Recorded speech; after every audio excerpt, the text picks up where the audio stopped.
Live Vedanta, a podcast about simple living and high thinking. It's hard to believe, but we're starting season 4 of our podcast. On August 30th, 2018, we released the trailer for Live Vedanta. On September 2nd, 2018, we released our first full episode. Over the last 3 years, we have released more than 128 episodes, both full episodes and mini episodes. And this knowledge about the science of happiness has reached 102 countries. It's remarkable to see how this community continues to grow, continues to evolve. As we begin season 4, we'll be continuing our ongoing meditation in life series. If you're joining the podcast for the very first time, just check out the show notes. We have a link to the very first episode of the Meditation in Life series, where we're systematically understanding the process and practice of contemplation. In addition, we're thrilled to bring to life a new mini-series that will be interspersed amongst our Meditation in Life episodes. More on that soon. And finally, if you haven't already heard, our weekly virtual courses with Vivekji just kicked off last week, and there's still time you can register over the next couple of days. More details on these weekly courses in our show notes. Okay, season 4, here we go. Despite having it all, why do we feel there's something missing? What change is needed in our life to go deeper in meditation? Vivekji has the answers. Let's tune in so we can start making the necessary changes.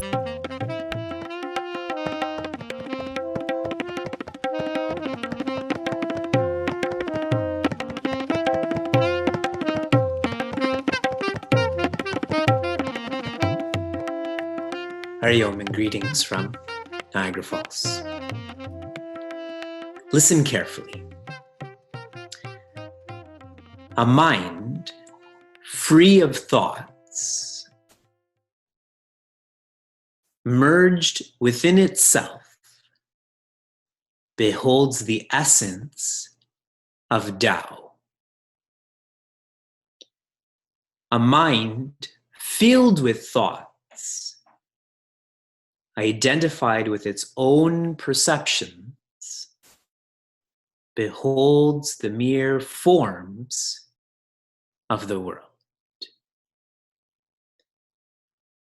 This is the second verse of the Tao Te.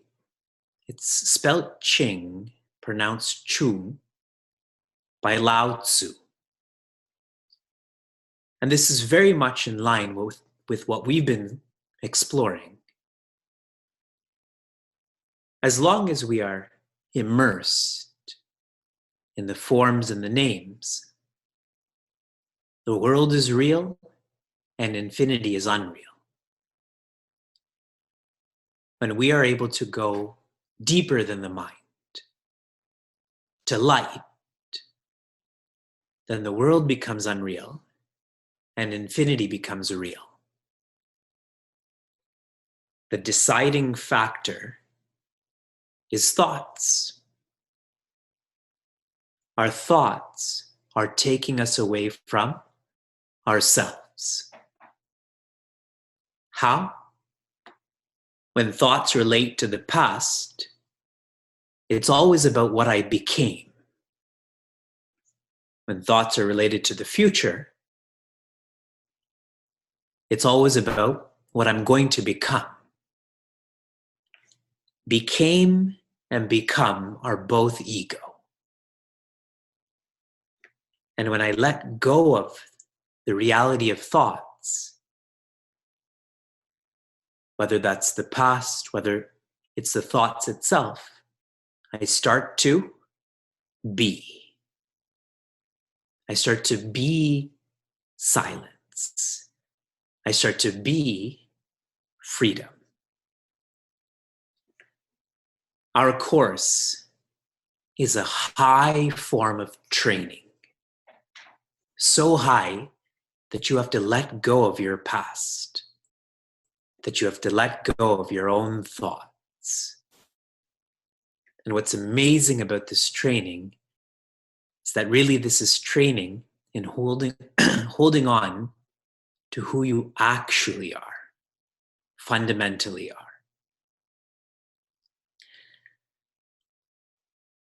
In our last class, entitled The Other Shore of Samsara, we came to understand that projections cannot hurt us. When your image is projected onto a mirror, that can't hurt you. If you remember the Ramayana serial that was made when Bhagwan Rama was a kid, they used to have pails of water and the moon would be reflected in it. And Bhagwan Rama would step in it or knock over that pail and he would start to cry. And all of the adults would look on sadistically, really. Why were they laughing and smiling at that little kid crying? But that knocking over of the pail does not hurt the moon.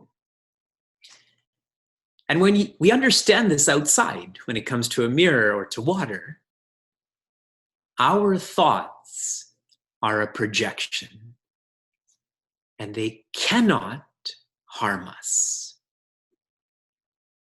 Once we understand and appreciate this, we start to feel more limitless, more free. And even if you don't understand and appreciate this, projections and thoughts still cannot hurt us. This is a strength of truth. Whether you know fire burns or not, if you touch fire, it will burn you. Whether you know the thoughts that you think are yours are actually and are not, whether you know that or not, those thoughts still cannot hurt your nature. We may as well know this to benefit by this. Chapter 32, Study, Japa, and Meditation.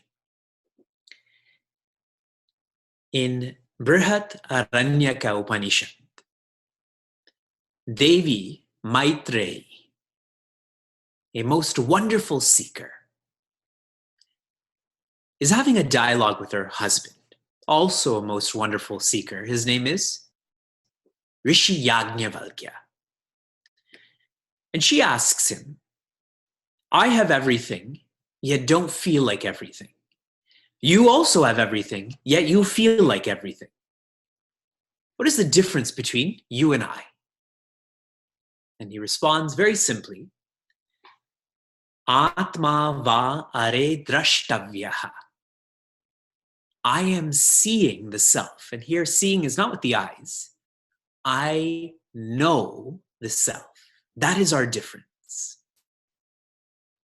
And he's awesome. He doesn't just leave her there. See ya. He shares how to make up that difference. And very simply, Shrotavya, Mantavya, and Nididhyasitavya. By listening, reflecting, and contemplating, you will start to know the self also. Is this new to anyone? None of this is new. No? So you're practicing all of this, yes? So you're coming to know the self. Okay. I'm going to share with you the essence of these words in a framework. We already know this, but to know this more. Shravana, Manana, and Nididhyasana are known as Antaranga Sadhana. Antaha, Anga, Sadhana. These are closer disciplines. It means inside the body, but everything is inside the body. Japa is also inside of the body. It simply means that which is closer. A way I want you to understand Shravana, Manana, and Nididhyasana is reconciliation. Reconciliation is where the gap between two entities comes together. If I've said something to you that's harmed you, We have a dialogue. We reconcile that. I'm sorry. You forgive me. We come back together. Shravana reconciles any confusion we have about our path. It provides clarity about the marga. Marga means path. Marga means guide. When you study pharmacology, when you study economics, when you study telecommunications, when you study computer science, clarity of the marga, clarity of the path to peace does not come about. But you know that you're engaged in listening. When what you've listened to, you start to feel this is the message. This is the message that I've been waiting for. This is the message for my life. Then you know Shravana is complete. Manana clarifies any doubts when it comes to Chetana. Chetana means understanding. We sometimes have samshaya. We have doubts in our understanding. This should evolve to nishchaya. How? Through manana. When you start to reflect on the message, you start to feel the message is real. If you never reflect on any of the scriptures, this is the message, but the message is not real. You believe it, yet you don't have faith in it. And the indicator of lack of faith is you don't follow it. Yes? You don't follow it because you don't have faith in it. You don't have faith in it because you've not reflected upon it. So clarity of marga, this is the path. Clarity of chetana, an understanding of the path. And finally, nididhyasana offers clarity towards bhavana. Right now we're struggling with viparita bhavana. Bhavana means notions or identification. Viparita bhavana means wrong notions, false identifications. And when you engage in nididhyasana, you reconcile that. You start to tune into the right notions, right identifications. You start to feel the message is real and is personal. That's when Shravana, Manana, and Nididhyasana is complete. The message, Shravana, is real, Manana, and personal. This is about me. You stop living your life in reference to others, comparing, feeling insecure, and so on. This is what Rishi Yajnavalkya is telling Devi Maitreyi.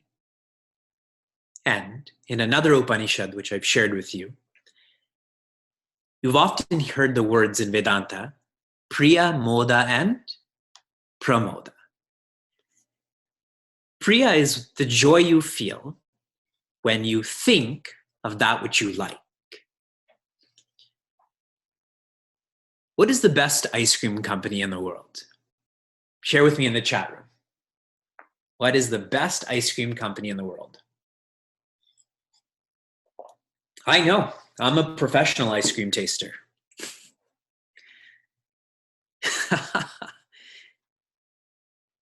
A lot of viparita bhavana is being shared in the chat room right now. Wrong notions, wrong identifications. It is Jenny's, which originated in Columbus, Ohio. When you think of, and they have a paneer flavored ice cream also. When you think of Jenny's, a smile comes to your face. Okay, that's Priya. Moda is when you're actually in the ice cream store and you can see all the flavors. See, now it's not about thinking, but it's about seeing. It's closer to you now, no? And Pramoda then is when it's in your mouth and it's flowing into your throat and stomach. Now it's one with you. Now you get it when it comes to ice cream. Do you really think I'm going to leave it at that? Haven't you understood anything about me for 2 years? Shravana is Priya. Manana is Moda. And Nididhyasana is Pramoda. When you listen to the glories of Bhagwan, that is Priya. Anyone in our Vedanta and Bhagavata class, I hope you experience that. Priya, Moda. When you start to make connections between Bhagwan and yourself, you smile more then. And when you begin to experience the self is real, the self is you, that's Pramoda.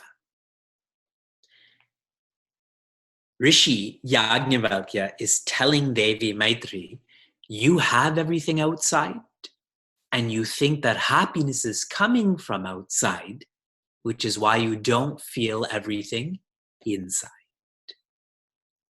But once you start to tune into everything outside is not real, is not lasting, you start to tune into your inner world, your inner self, and you come to experience Priya Moda, Pramoda, there's no need for Jenny's ice cream then. If it's there, bonus. And if it's not there, all fine. Can you be like that with every article, every circumstance, every being? That's the aspiration. Okay, let me give you another kata to make this clear, because you know all of this already. Nothing in these remaining chapters is new to you. So I'm adding more kata to bring light to this understanding. Devi Devahuti. She is the wife of Rishi Kardama. She is the mother of Rishi Kapila. She approaches her son, and her son is solid. Though not claimed to be born enlightened, he never went through the externalities of needing to be free. The way Swami Tejomayananda shared this, he never needed to go through the ritual of becoming a sannyasi. He was already free. And his mother tells him, and remember these two lines, they're too powerful. She says, Nirvinna Nitaram. What does Nitaram mean? Always. Nirvinna means tired. I am always tired. Sounds like you, no? Isn't it true? We practice contemplation once a week for 30 minutes, that too at 8 o'clock Eastern time. It's not even so late, but always tired. And don't think it's physical fatigue. None of us are so athletic that, I ran 2 hours today, so my muscles ache. You know why that fatigue is there? And then she says, Asat Indriya Tarshanat. Because my senses keep lying to me. Asat means lie. Asat means they are inefficient in providing me peace. Devahuti is telling this to her. Devi Devahuti is telling this to her son. These lines are so indicative of us. We're tired of looking at screens. We're tired of washing dishes. We're tired of complaining. We're tired of being tired. Yes? If you're not, then I think class is over then. She shares this with Rishi Kapila, and then he naturally teaches her everything that we've been studying, everything that Rishi Yajnavalkya tells Rishi Devi Maitri. And I'll complete that thought with an amazing prayer from Goswami Tulsidas Ji from Vinaya Patrika. He says, I am a fish. Try to pay attention to this comparison. I'm a fish, and I want to get out of the water. The water is living a life of pleasure, possession, position. I want to get out of it. but I'm anxious. Every fish would be anxious to come out of the water, right? So that fish can't do it itself. I cannot do this myself. But Bhagwan, God, you are a prince. And the reference is back in the day. A prince would be a kshatriya. So a kshatriya would be trained in self-defense as well as hunting, yes? So you know how to catch me. You take me out of this water because I can't do it myself. What an incredible way to think about surrender. What an incredible way to be honest about how dependent we are. This chapter is emphasizing swadhyaya, japa, and dhyana in that order. Swadhyaya, japa, dhyana. And if you read the prayer from Yoga Vashishta, after dhyana, what should you do? Repeat. For best results, if you don't want dandruff, rinse and repeat, correct? Follow up with washable conditioner. After that, leave-in conditioner, and on and on and on. But that's for best results. See what happens with us after you engage in your sadhana in the morning, and I know you do.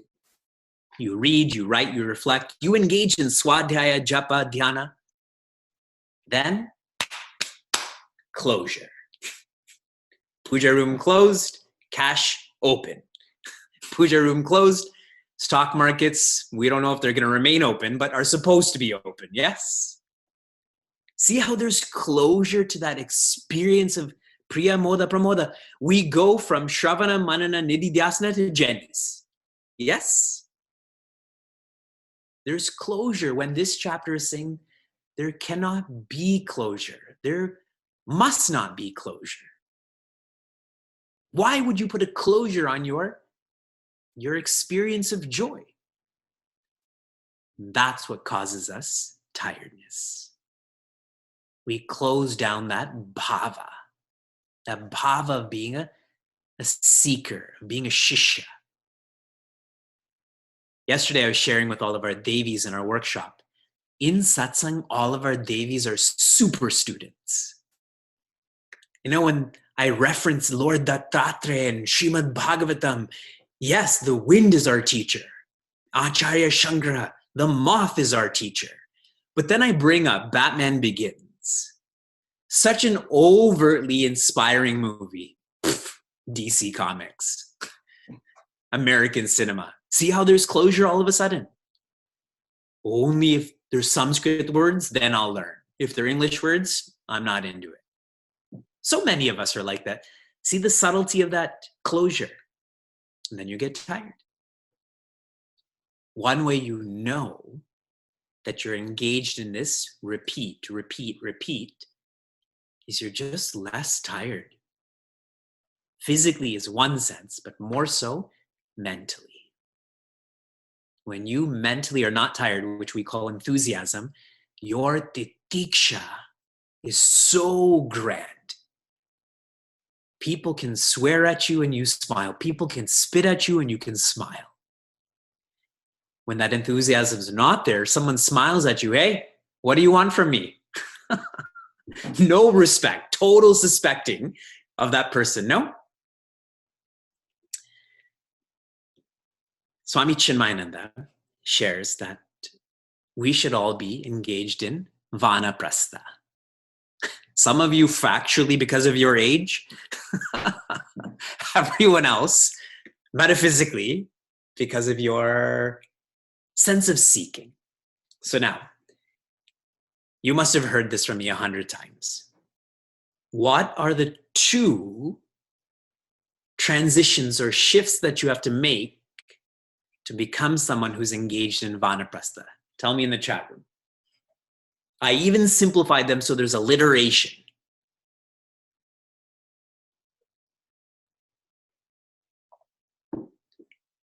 Bhagwan, I am your fish. I'm surrounded by students who I teach for several thousands of hours. Please encourage them to get this answer right. Non-indulgence and non-interference. That's how you make the transition to being someone who's a vanaprastha, non-indulgence and non-interference. So now think about this. At a technical level, you become a vanaprastha, someone who's retired from depending on the world when you turn 60 or you see the face of your first grandchild, whichever one comes sooner, not later, okay? Just like warranties, they always put in those conditions, whatever comes sooner, not later. 60 or first grandchild. A vanaprastha is someone whose mind is in the forest, but hands are in the market. None of us are strong enough or smart enough to live in the forest. Not possible. But your mind can live there. Your body can still live with central heating and hot water, etc. But your mind, non-indulgence, this essentially is known as simple living. Yes, we've all been exposed to that. And non-interference. So here, I'll add a detail here for you because you want me to say high thinking, correct? Simple living, high thinking. But that's just another poetic statement we frame in our house. Here's what non-interference feels like. You stop feeling that you're a teacher. So many of us feel that we should be teaching the world principles. No. This is how my manager should be acting. This is how my spouse should be acting. This is how my kids should be raising their kids. We have this agenda to teach the whole world principles. That we are the controller. No. Controller, doer, it's all the same. But if your mind is shifting to the forest, this forest naturally means towards the introvert life and not extrovert life, then you don't have this chip that I'm a controller, that I'm a teacher.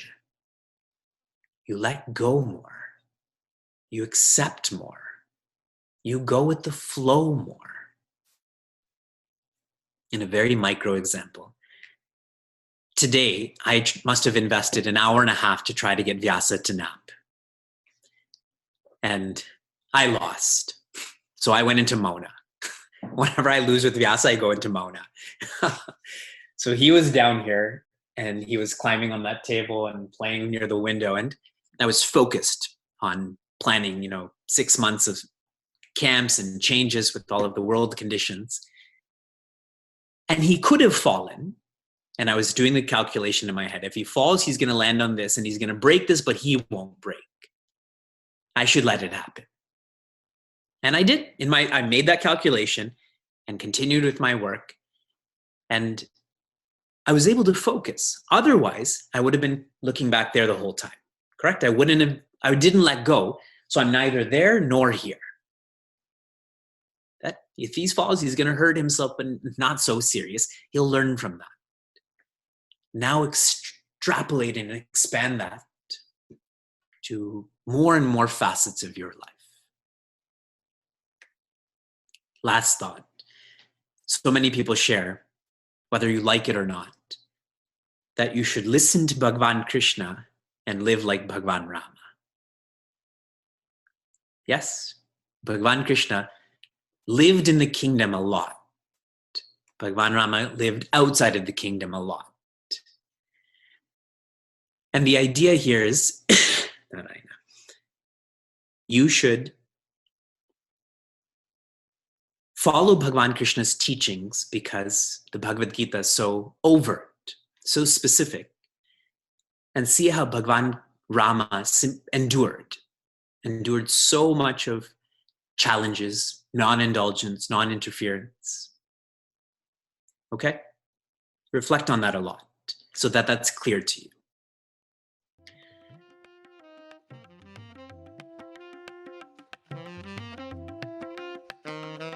If you enjoyed what you heard or want to learn more, share this episode with a friend or find us online at facebook.com/cmniagara. For those on the journey of self-development, Chinmaya Mission Niagara provides a community forum for seekers to listen, reflect, and contemplate. This podcast is produced by the Young Adults of Chinmaya Mission, an international nonprofit working to transform individuals through the knowledge of Vedanta. Until next time, inspire, love, be.